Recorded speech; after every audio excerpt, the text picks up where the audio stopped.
الحمد للہ رب العالمین والعاقبۃ للمتقین والصلاة والسلام علی اشرف الانبیاء والمرسلین اما بعد اعوذ باللہ من الشیطان الرجیم بسم اللہ الرحمن الرحیم۔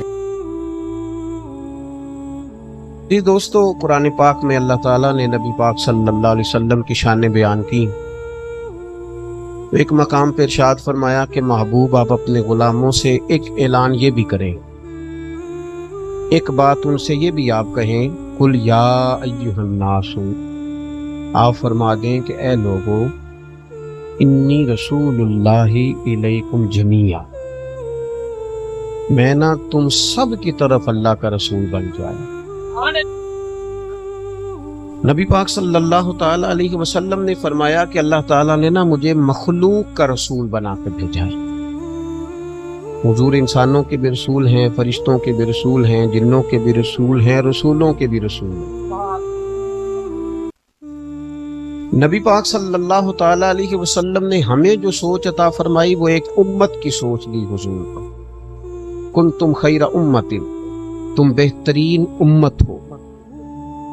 یہ جو گروہ بندی کی سوچ ہے نا، یہ اپنے گھر کی سوچ، اپنی گلی کی سوچ، اپنے محلے کی سوچ، سوچوں کا محدود ہونا، یہ سید عالم صلی اللہ تعالی علیہ وسلم کی سیرت مبارکہ کے پیغام کے مخالف ہے۔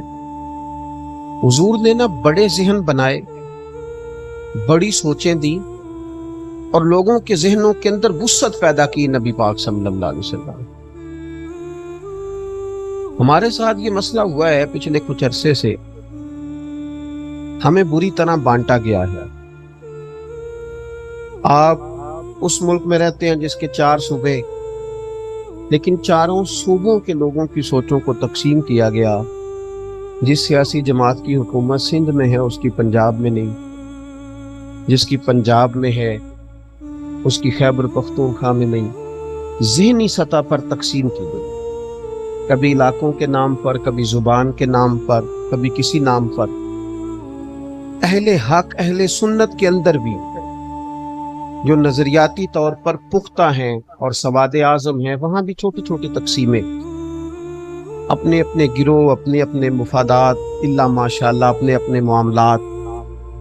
ہمیں اس وسیع سوچ کی طرف ہمارے نبی پاک صلی اللہ علیہ وسلم نے بھیجا ہے کہ جس سوچ میں انسان اپنی نہیں سوچتا، اپنے پڑوسیوں کی بھی سوچتا ہے، اپنی نہیں سوچتا، اپنے خاندان کی بھی سوچتا ہے، اپنی نہیں سوچتا، اپنی ملت کی بھی سوچتا ہے۔ صرف اپنی بات نہیں کرتا، وہ اپنے سے جڑے ہوئے ہر انسان کی بات کرتا ہے۔ وسیع سوچیں رسول پاک صلی اللہ تعالی علیہ وسلم کی اگر آپ سیرت مبارکہ کو دیکھیں گے نا، تو حضور کی سیرت نور میں ہر شخص کے لیے حضور نے عزت اور پیغام رکھا، ہر شخص کے لیے، ہر شخص کے لیے۔ آپ کبھی غور کریں تو نبی پاک علیہ السلام کی خدمت میں جانور بھی آ کے اپنے دکھ سنا جایا کرتے، اور نبی پاک علیہ السلام نے جانوروں کے حقوق مستقل بنیادوں پر بیان فرمائے۔ یعنی انسان کی ضرورت تھی جانور کا گوشت کھانا، تو وہاں بھی اسے بے رحم ہونے کی اجازت نہیں دی۔ فرمایا ایک شخص کو دیکھا کہ بکری ذبح کر رہا ہے، لیکن وہ اس کے سامنے ہی چھری تیز کر رہا ہے، تو محبوب نے فرمایا 2 دفعہ مارنا چاہتے ہو اسے؟ 2 دفعہ مارنا چاہتے ہو؟ اس کی آنکھوں سے اوجھل کر کے اس ہتھیار کو تم تیز کرو، اس کے حق کا خیال کرو۔ نبی پاک صلی اللہ تعالی علیہ وسلم نے نا رستوں کے، رستہ ہوتا ہے نا، رستوں کے حقوق بیان کیے۔ فرمایا رستوں کے نشان نہ مٹانا۔ لکھا ہوتا ہے نا ہمارے ہاں فیصل آباد اتنے کلومیٹر اور شیخو پورہ اتنا کلومیٹر، تو اس کے اوپر اشتہار نہیں لگا دینا چاہیے۔ حضور نے منع فرمایا رستوں کے نشان مٹانے سے۔ نبی پاک صلی اللہ علیہ وسلم نے رستوں کے حقوق بیان کیا، رستے کشادہ کرنے کا کہا۔ رسول پاک صلی اللہ تعالی علیہ وسلم نے لوگوں کو آسانی فراہم کرنے کی بات کی۔ ہمارا یہ ماحول بن گیا ہے کہ ہمیں نا ہمارے گھر کے اندر ایک سبق دیا جاتا ہے، پھر ہم کسی جگہ وابستہ ہوتے ہیں تو وہاں بھی اسباق پڑھائے جاتے ہیں۔ اب لوگ ارادت اور عقیدت کے نام پر بھی لوگوں کو قائل کرتے ہیں کہ میرے سوا کہیں اور نہ جانا۔ عزیز بھائیوں، وسعت ذہنی اگر آپ بچوں کو یہ بات بتا دیں گے نا کہ صرف تمہیں اپنا سوچنا ہے، اپنے بچوں کا سوچنا ہے، اپنے گھر کا سوچنا ہے، ان کے ذہن چھوٹے ہو جائیں گے۔ اگر اللہ نے انہیں بڑی صلاحیت بھی دی ہوگی تو وہ ملک کے لیے کچھ کر نہیں سکیں گے، ملت کا کوئی کام نہیں کر سکیں گے۔ بڑی سوچیں، وسعت، آپ کا مزاج اس طرح کا ہو کہ آپ یہ محسوس کریں کہ میں تو ملی کام کروں گا، میں بڑے بڑے کارنامے سر انجام دوں گا۔ آپ دیکھیں نا، اگر کچھ آدمی چھوٹی بات کرتا تھا نا تو حضور اس کے مقابلے میں اسے ایک بڑی بات ارشاد فرماتے۔ حضرت سراقہ بن مالک جب کلمہ نہیں پڑھا تھا تو فرماتے ہیں کہ ابو جہل نے اعلان کیا کہ جو حضور کو معاذ اللہ گرفتار کرے گا 100 سرخ اونٹ دیے جائیں۔ ہمارے یہاں نا چھوٹا مفاد نہیں رکھ لیا جاتا، یعنی چھوٹی سی بات ہوتی ہے، محفل میلاد میں بھی 25,000 30,000 کی چھوٹی بات، یہ چھوٹا مفاد۔ آپ تو بہت بڑے آدمی ہیں، آپ تو رسول اللہ صلی اللہ علیہ وسلم کے صناف ہیں، آپ کی تو اربوں خربوں میں قیمت ہے، تو آپ یہ کیا بات کر رہے ہیں؟ آپ اپنا منصب تو دیکھیں، آپ اپنا منصب تو دیکھیں بھائی، اور آپ دیکھیں بات کتنی چھوٹی کر رہے ہیں۔ آپ نے کہاں اپنے آپ کو بند کر لیا؟ سراقہ بن مالک کہنے لگے کہ میں نے ایک گھوڑا لیا، چونکہ اعلان کیا تھا ابو جہل نے کہ جو حضور کو گرفتار کرے گا 100 سرخ اونٹ۔ 100 سرخ اونٹ مہنگے تھے، آج کل ہمارے پاکستان میں ساہیوال نسل کی گائے مہنگی ہوتی ہے، فلانے نسل کا بکرا مہنگا ہے، ایک سرخ رنگ کا اونٹ ہوتا تھا، عرب میں ذرا مہنگا ہوتا تھا۔ کہتے میں 100 سرخ اونٹوں کے لالچ میں حضور علیہ الصلوۃ والسلام کی طرف بڑھا، میں نے حضور کو ایک جگہ پا لیا، ہجرت کے لیے تشریف لے جا رہے تھے، سرکار نے زمین کو حکم دیا، اللہ کی قدرت، حضور کا معجزہ کہ میرا گھوڑا زمین میں دھسنے لگا، میں نے حضور سے معافی چاہی کہ حضور معاف کر دیں، اب نہیں آپ کی طرف بڑھتا، حضور نے معاف بھی کر دیا۔ میرے اوپر پھر غلبہ ہوا نفس کا، میں پھر آگے بڑھنے لگا، پھر میرا گھوڑا زمین میں دھسنے لگا، 3 دفعہ میں نے معافی مانگی، 3 دفعہ حضور نے مجھے معاف کیا۔ اب میرے دل نے گواہی دینی شروع کر دی کہ یہ اللہ کے سچے رسول۔ اب میں جب حضور کی طرف ایمان کے ارادے سے بڑھ رہا تھا تو میرے ذہن میں تھے سرخ اونٹ، آپ کی توجہ ہے میری بات پر، میرے ذہن میں تھے سرخ اونٹ 100۔ حضور نے مجھے فرمایا اس وقت کی سب سے بڑی طاقت، وہ بڑی سلطنت تھی، وہ کیسر روم کی تھی، اور وہ ہاتھوں کے اندر کنگن پہنتا تھا سونے کے، اور پوری دنیا میں اس کے کنگن معروف تھے، یعنی سب سے بڑی سلطنت کا سب سے بڑا بادشاہ، ظاہری طور پر بڑا آدمی۔ کہتے جب میں حضور کی طرف بڑھنے لگا تو کریم فرمانے لگے تو 100 سرخ اونٹوں کے لالچ میں آ گیا ہے اور میں تیرے ہاتھوں میں کسرا کے کنگن دیکھ رہا ہوں۔